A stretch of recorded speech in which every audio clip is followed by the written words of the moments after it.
Herd integrations can be scary. They just can.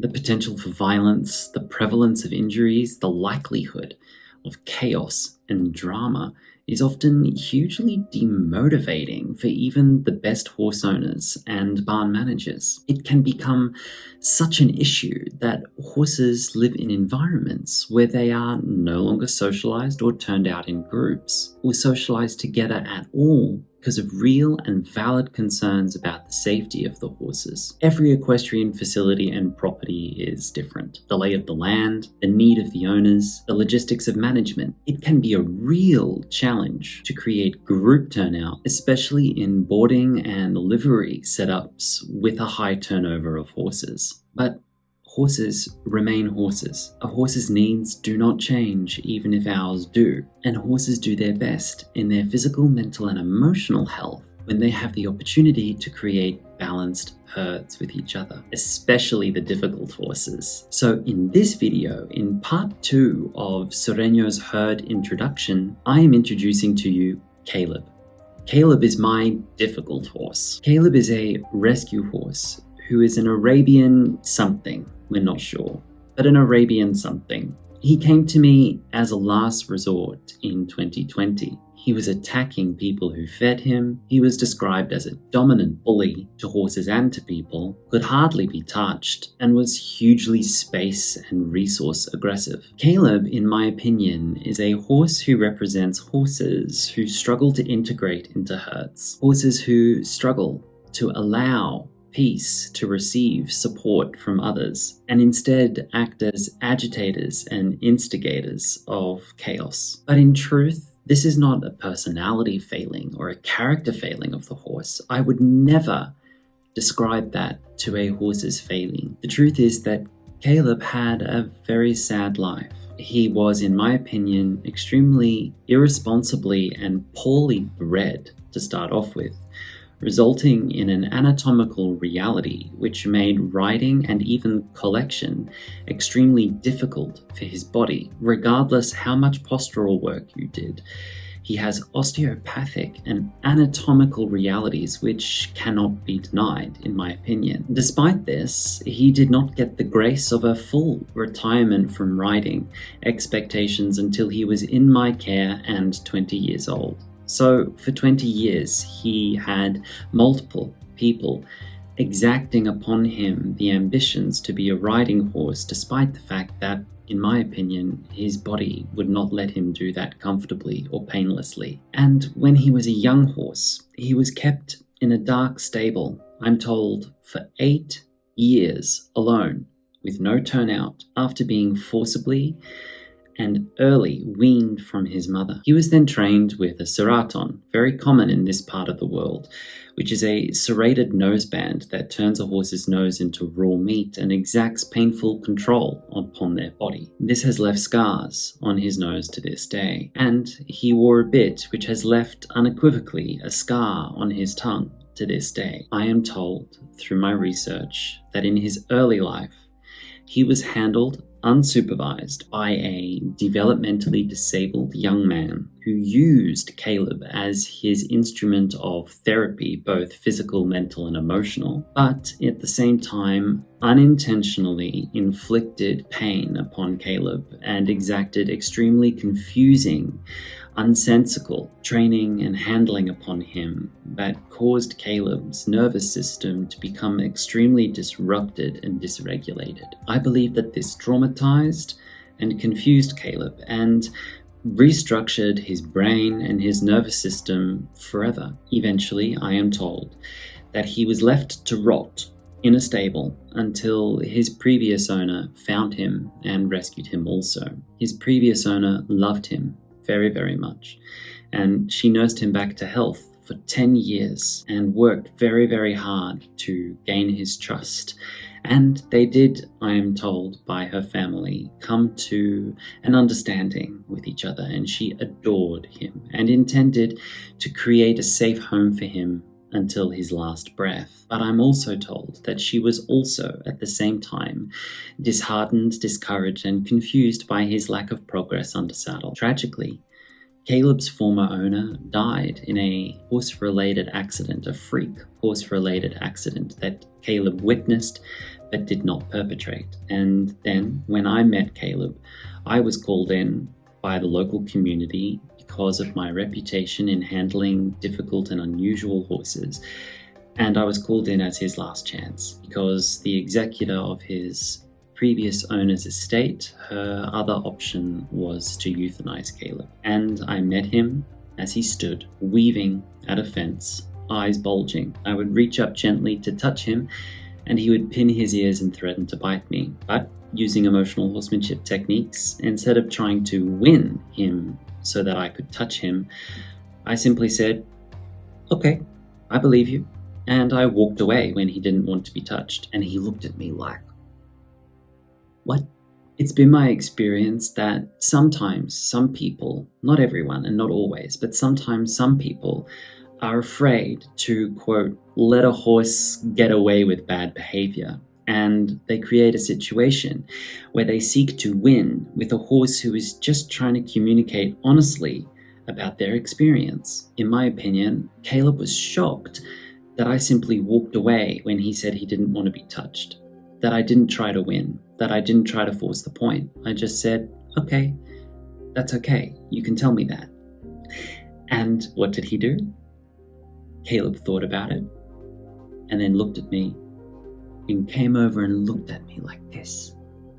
And I swear if he was a human, he would have said, "Who are you?"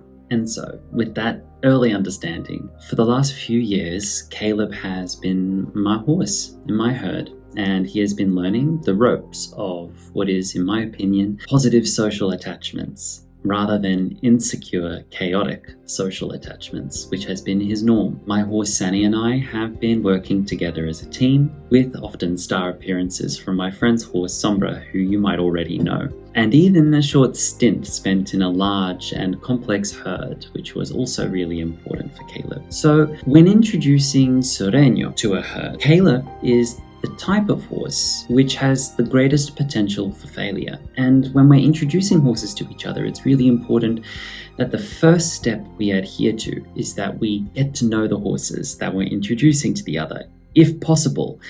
This does not mean you have to spend years with a horse, maybe even a few minutes just taking the temperature, the emotional temperature of the herd you're about to bring your horse into, or even being a little bit proactive. And if you're moving stables, for example, and your horse is about to move into a new herd, that you take some time to go and visit that new herd yourself and spend some undemanding time in their presence to see what they're all about. What's the dynamic like? Is it peaceful? Is it spread out? Do they have enough space? Do they have enough food? Are there any problematic horses in the herd? Etc. And if you are bringing a new horse to you and you don't know that horse very well, not only is it good practice from a physical health perspective to put them in quarantine, but it's good emotional health to spend that quarantine time getting to know that horse before you introduce them to horses that you do know. We cannot bypass understanding horses in horsemanship. Otherwise, it's not horsemanship, it's just manship. So, when introducing Sureño to my horses, Caleb was the horse that I had red flagged as the highest potential for problems. Because of Caleb's history, Caleb has a high potential to feel overwhelmed by the intensive presence of this recently gelded and impressively enormous animal. I know that when Caleb feels overwhelmed and confused and he's not with a social contact horse or human that he has a history with, his go-to response is to defend himself with violence. Knowing that, I still refuse to allow chaos to rule my farm. I refuse to be held prisoner by fear. And I refuse to live a life where I must micromanage my horses forever and deprive them of a social life that they deserve, especially if they are difficult, different, or need special care. Caleb might not be a ridden horse, but he continues to teach us. Caleb's lessons for humanity are profound and important, and he has forever a safe space in my herd and my heart as a horse who represents so many horses that have been misunderstood, mishandled, and even loved, but still labored under the human expectation for them to perform. So, when introducing Sureño, I exacted a 4-part integration process to introduce him to Caleb. I have a 1-hour deep dive, nerdy deep dive, into that process over on my video library. And if you are interested in exactly how I did that, so that you can extract for yourself some helpful hints to make it easier for you to introduce your horses to the others, I'm inviting you to go and support my work onto a platform where you can get that professional assistance and observe that professional advice. It's over there on the Patreon. You can start anytime and stop anytime, and it's very, very accessible, not expensive to join. So I'm inviting you to go over there and check it out. There's also over 180 other videos there for you to explore, all of which you can take home something that might be appropriate for you and for your horses. Caleb first was very interested, but also very confused. And when Caleb is confused, he goes on the offensive. So Caleb came in with his teeth, which in his previous environment, Caleb was described as a bully and dominant. But I see it as insecurity, not confidence. This horse has no confidence naturally. He's got to build confidence from scratch with every new thing that comes into his life. So frame by frame, he came in there to bite Sureño, and Sureño, who's exceptionally confident, and though, mostly socially isolated most of his adult life so far, he's been handled exquisitely and always had good interactions and very well bred, very well minded, and had an excellent early life. So Sureño immediately said, "No, you don't, Pipsqueak, not on me. No, you don't. I don't want to hurt you, but you don't hurt me." Notice that they absolutely were close enough to harm each other. But see how precise Sureño was? He could have struck on Caleb. You see, he absolutely could have struck him here or bit him, but didn't. Caleb wanted to bite, and Sureño stopped him just before he did. Caleb went, I've picked a battle with someone more confident than I thought they were. Oop. Okay, all right, sorry. I know that that's a no. And look how precise they are with the use of space. Not a hair harmed on either of them. Not a hair. A very big moment, scary for me, but not a hair harmed on either of them. So though it's a big moment, it was an important moment. And as soon as Sureño came down, he yielded. And as soon as Caleb got a little bit of advantage, he said, I can also protect myself if I have to, and here's how. As you can see, but even though Caleb was well within striking range of double barreling, Mr. Sureño, notice that he didn't. This is all bark and no bite. This is them coming to understand each other. And now look, spinal alignment. Isn't that beautiful? Rupture and repair. That all secure attachments need to be tested with a rupture so that they can repair. Look at the alignment. Look. From the fight, now they're in identical postures. So not to pathologize emotional expression, that from this big question they have for each other, they found harmony.